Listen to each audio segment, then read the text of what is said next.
Hello friend, સ્વાગત છે તમારું ધ ફૂડી કિચન માં। તો આજે આપણે બનાવીશું પનીર વેજ ફ્રેન્કી, શાકભાજીથી ભરપૂર।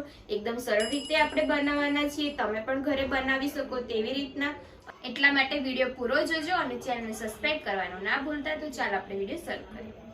ફ્રેન્ડ્સ, પનીર વેજ ફ્રેન્કી બનાવવા માટે આપણે લીધેલું છે કોબીજ લીધેલી છે, આ આપણે સમારેલી એક વાટકી। આવી રીતના આપણે ગાજરના ટુકડા કરી લીધા છે, આવી રીતના નાના નાના। એક ડુંગળી લીધેલી છે સમારીને, એ પણ આડી ચીરેલી છે। અને આ મેં દહીં લીધેલું છે 2 ચમચી જેટલું। ટોમેટો કેચઅપ લીધેલો છે 2 ચમચી જેટલું। આ આપણે મેંદાનો લોટ લીધેલો છે, જેમ આપણે રોટલીનો લોટ બાંધીએ છીએ તેવી રીતના મેં બાંધીને લીધેલો છે। આ આપણે પિઝા સોસ લીધેલો છે, એ પણ 2 ચમચી લીધેલો છે। કેપ્સિકમ મરચાં લીધેલા છે, એ આવી રીતના સમારીને લીધેલા છે। એક મરચું લીધેલું છે મોટું। આ આપણે પનીરના ટુકડા કરીને લીધેલા છે નાના નાના। આ આપણે અડધી વાટકી જેટલા લીધેલા છે। અને બીજી જે વસ્તુ જોશે હું તમને વિડીયોમાં આગળ જણાવતી રહીશ, તો તમે તેથી વિડીયો પૂરો જોવા વિનંતી છે। અને આ આપણે માયોનીઝ સોસ લીધેલો છે, આ મેં પેકેટ લીધેલું છે પાઉચ। આ તમે ગમે તે સ્ટોરમાં મળી રહેશે તમને કરિયાણાની। તો ચાલો આપણે શરૂ કરીએ। સૌથી પહેલા આપણે મેંદાનો લોટ લઈ લઈશું। આ મેં મેંદાનો લોટ બાંધેલો છે, એને આવી રીતના કરીને 3 ભાગ કરી દઈશું। આપણે 3 ફ્રેન્કી બનશે। હવે આપણે રોટલી વણી લઈશું।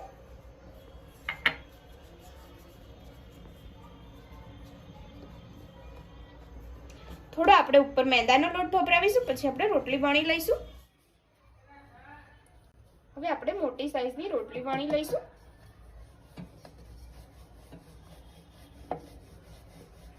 આવી રીતના આપણે રોટલી વણી લઈશું, એકદમ પતલી વણીશું। અને નોનસ્ટિક મેં લીધું છે, નોનસ્ટિક તવો, એની ઉપર આપણે રોટલી મૂકી દઈશું અને શેકી લઈશું। તમે રોટલી બનાવી એ લોઢી ઉપર પણ બનાવી શકો છો। આ રીતના આપણે બીજી રોટલી બનાવી દઈશું। થોડો લોટ ભભરાવીશું, પછી આપણે વણી લઈશું। બંને સાઈડથી આપણે આવી રીતના કાચી પાકી બનાવી લઈશું। અને આવી રીતના આપણે બીજી રોટલી પણ બનાવી લઈશું। રોટલી આપણી રેડી થઈ ગઈ છે। હવે આપણે મસાલા પનીર બનાવી લઈશું। એક ચમચી આપણે મરચું એડ કરીશું, 1 ચમચી આપણે ધાણા જીરું એડ કરીશું, થોડી આપણે હળદર એડ કરીશું, સ્વાદ અનુસાર આપણે થોડું મીઠું એડ કરી દઈશું। અને હવે આપણે દહીં એડ કરી દઈશું।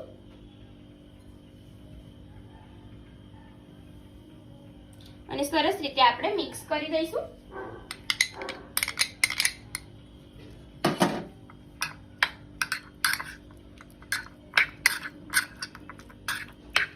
અને આની અંદર આપણે થોડો ચાટ મસાલો એડ કરી દઈશું અને પછી આપણે સાઈડમાં મૂકી દઈશું।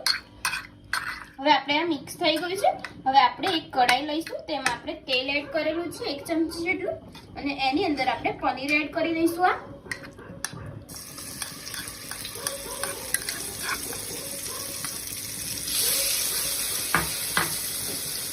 આ રીતના આપણે પનીર શેકી લઈશું।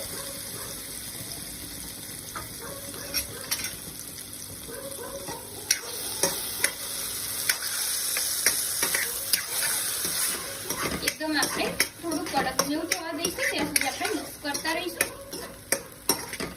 આપણું પનીર હવે સરસ થઈ ગયું છે। હવે આપણે ઉપર ગાજર એડ કરી દઈશું અને અધકચરા આપણે શેકી લઈશું।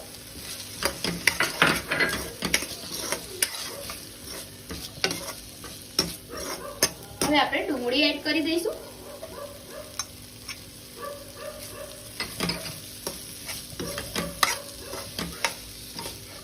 હવે આપણે કેપ્સિકમ મરચાં એડ કરી દઈશું।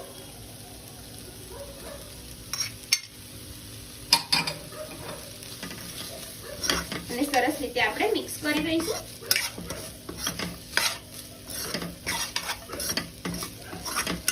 હવે આપણે ગેસ બંધ કરી દઈશું।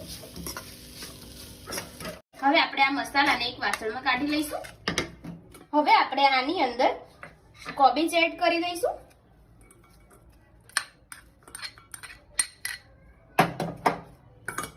મિક્સ કરી દઈશું।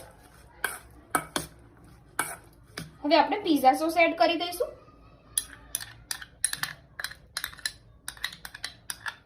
તમે ચીલી ફ્લેક્સ પણ એડ કરી શકો છો આની અંદર। જો તમને તીખું પસંદ હોય તો. હવે આપણે ટોમેટો કેચઅપ એડ કરી દઈશું.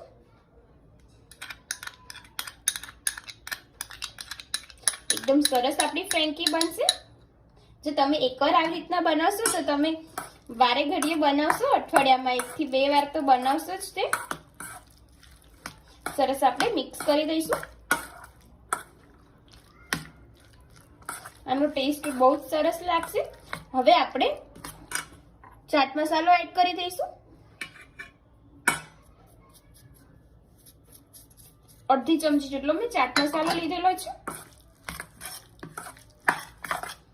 એકદમ સરસ લાગી રહ્યો છે ને આપણો મસાલો. હવે થોડું આપણે માયોનીઝ એડ કરીશું.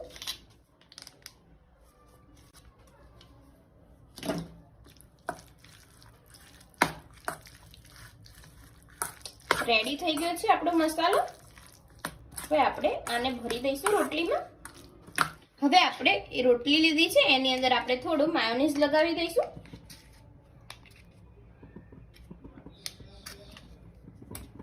હવે આપણે રોટલી ઉપર લગાવી દઈશું આવી રીતના.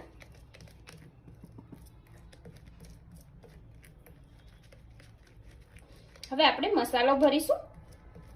આવી રીતના આપણે આખી રોટલી ઉપર કવર કરી દઈશું માયોનીઝ.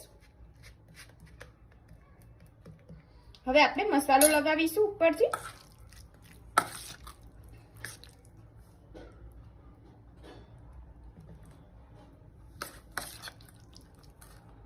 થોડો આપણે વધારે મસાલો ભરીશું એટલે ખાવાની પણ મજા આવશે.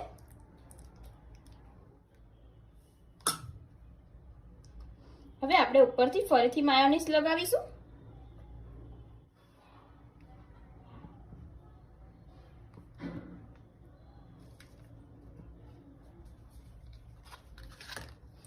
હવે મેં માયોનીઝ લગાવી દીધું છે. હવે આપણે આને રોલ વાળી દઈશું.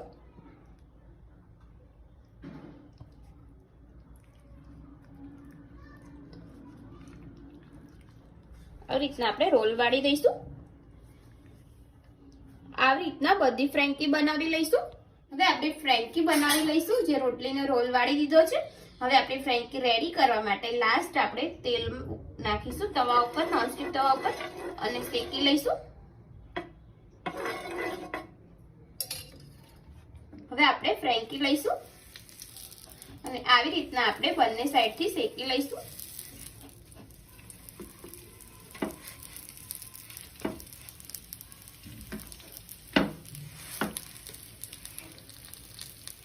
થોડું આપણે ફરીથી તેલ લગાવીશું.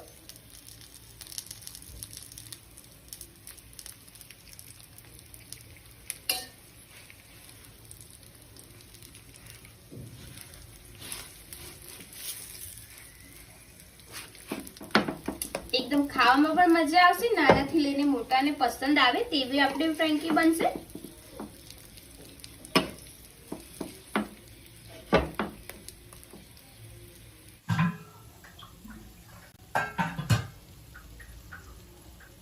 હવે આપણી ફ્રેન્કી રેડી થઈ ગઈ છે. આપણે એક પ્લેટમાં કાઢી લઈશું.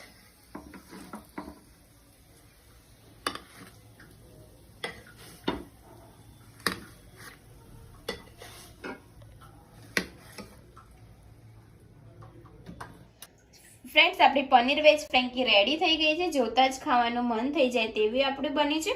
તો ઘરે તમે જરૂરથી ટ્રાય કરજો. અને જો તમને મારી આજની રેસીપી પસંદ આવી તો લાઈક કરજો, કમેન્ટ કરજો, શેર કરજો અને મારી ચેનલ સબસ્ક્રાઇબ કરવાનું ના ભૂલતા. તો ચલો હવે મળીએ આપણે એક નવા વિડીયો સાથે મજેદાર. તો જય માતાજી, જય શ્રી કૃષ્ણ.